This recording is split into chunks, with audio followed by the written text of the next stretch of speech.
আসসালামু আলাইকুম ওয়া রাহমাতুল্লাহি ওয়া বারাকাতুহু। একটি কথা বলি, আপনি যদি এখন একা অনুভব করেন, মানুষ কমে যায়, কথা বলার ইচ্ছা নাই, চুপচাপ হয়ে গেছে। আজ যদি মনে হয় আপনার পাশে কেউ নেই, যাদের জন্য আপনি জীবন উজাড় করেছেন, তারাই দূরে সরে গেছে। ফোনে নাম আছে কিন্তু কল আসে না। ভিড়ের মাঝেও নিজেকে ভীষণ একা লাগে। তো এই ভিডিওটি শেষ না করে যাবেন না, কারণ এটি কাকতালীয় না, এটি আল্লাহর একটি বিশেষ পর্যায়। যখন আল্লাহ আপনাকে একা করে দেন, তখন তিনি আপনাকে হারাচ্ছেন না, তিনি আপনাকে নিজের জন্য তৈরি করছেন। কিন্তু প্রশ্ন হলো, আপনি কি এই একাকিত্বকে অভিশাপ ভাবছেন, নাকি এটি যেই আল্লাহর বিশেষ পরিকল্পনা সেটি বুঝতে পারছেন? আপনি কি কখনো ভেবেছেন ভালো মানুষদের জীবনেই কেন একাকিত্ব বেশি আসে? যারা খারাপ পথে চলে তাদের চারপাশে মানুষের অভাব হয় না, আর যারা ঠিক থাকতে চায় তাদের জীবনটাই যেন পাকা হয়ে যায়। এটা কি কাকতালীয়? না, এটি আল্লাহর একটি পুরানো সুন্নাহ। কোরআনে আল্লাহ বলেন, আমি যাকে ভালোবাসি তাকেই পরীক্ষা করি। একাকিত্ব হলো সেই পরীক্ষার নীরব রূপ। যখন বন্ধু দূরে যায়, যখন প্রিয় মানুষ অবহেলা করে, যখন কেউ আপনার কষ্ট বুঝে না, তখন শয়তান পিস পিস করে তুমি অপ্রয়োজনীয়। কিন্তু আল্লাহ তখন বলছেন, না, আমি তোমাকে আলাদা করছি। একটু ভাবুন, এরা কি রাস্তার ধারে পড়ে থাকে?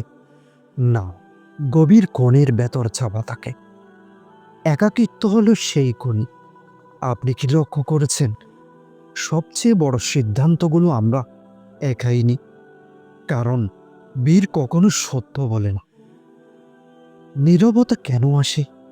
জীবনে এমন একটি সময় আসে যখন মানুষ চুপ হয়ে যায়। কথা বললেও কেউ বোঝে না, না বললেও সবাই ভুল বুঝে। এই সময়টা সবচেয়ে বিপজ্জনক না, এই সময়টা সবচেয়ে গুরুত্বপূর্ণ। কারণ আল্লাহ যখন কাউকে বড় কিছু দিতে চান, তিনি আগে তাকে নীরব করেন। মানুষ থাকলে আমরা মানুষের উপর ভরসা করি, মানুষ গেলে ভরসা এক জায়গায় এসে থামে আল্লাহতে।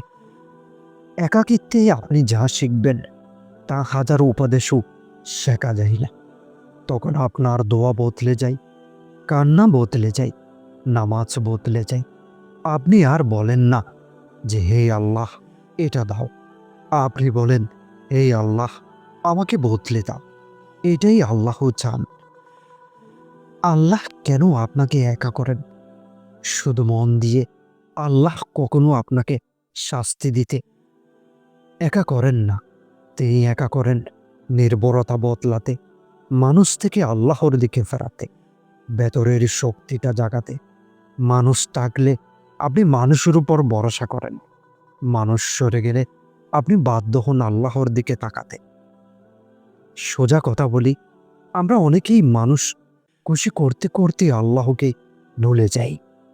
কারো স্বীকৃতি, কারো প্রশংসা, কারো ভালোবাসা সব হারানোর পর আপনি বুঝবেন মানুষ নয়, শুধু আল্লাহ থাকলেই যথেষ্ট। এই উপলব্ধি সবার কপালে আসে না। মানুষ দূরে গেলে কষ্ট পাবেন না। আপনি লক্ষ্য করেছেন, যখন আপনি বদলাতে শুরু করেন, যখন আপনি চুপ হয়ে যান, যখন আপনি আর আগের মতো না, তখন এই মানুষ কমে যায়। কারণ সবাই আপনার উন্নত ভার্সন সহ্য করতে পারে না। ইতিহাস দেখুন, মূসা আলাইহি ওয়াসাল্লাম একাকী পাহাড়ে, নবী মুহাম্মদ সাল্লাল্লাহু আলাইহি ওয়াসাল্লাম হেরা গুহায়, ইব্রাহিম আলাইহি ওয়াসাল্লাম পুরো জাতির বিপরীতে একা। আল্লাহ কখনো বীর থেকে নেতা তৈরি করেন না, তিনি নেতা তৈরি করেন নীরবতায়। আপনি কি ভাবছেন আমি তো বিশেষ কেউ না? ঠিক এখানেই ভুল করছেন। এই একাকিত্বে যেই কাজটি আল্লাহ করেন, এই নীরব সময়ে আল্লাহ আপনার ভেতরের অহংকার ভাঙেন, আপনার চোখের পানি জমা করেন, আপনার দোয়ার গভীরতা বাড়ান, আপনার অন্তর পরিষ্কার করেন। আপনি ভাবেন, আমি কেন এমন হয়ে গেলাম? আল্লাহ বলেন, কারণ আমি তোমাকে প্রস্তুত করেছি। মানুষ থাকলে আমরা অভিনয় করি একাকিত্বে, আমরা আসল হই। তখন আপনি বুঝবেন আপনি কতটা ধৈর্যশীল, কতটা শক্ত, কতটা আল্লাহর কাছে ফিরতে পারেন। এটি প্রস্তুতির সময়, পালানোর নয়। এই সময় যে তিনটি ভুল করবেন না, নিজেকে দোষ দেবেন না। এটি শাস্তি না, এটি ট্রেনিং। মানুষের কাজে অভিযোগ করবেন না। এই সময়টা আল্লাহর সাথে কথা বলা, হাল ছেড়ে দেবেন না। সবচেয়ে বড় পরিবর্তন আসে সবচেয়ে নীরব সময়ের পর। নবীদের জীবন দেখুন। নবী ইউসুফ আলাইহিস সালাম একাই ছিলেন অন্ধকারে।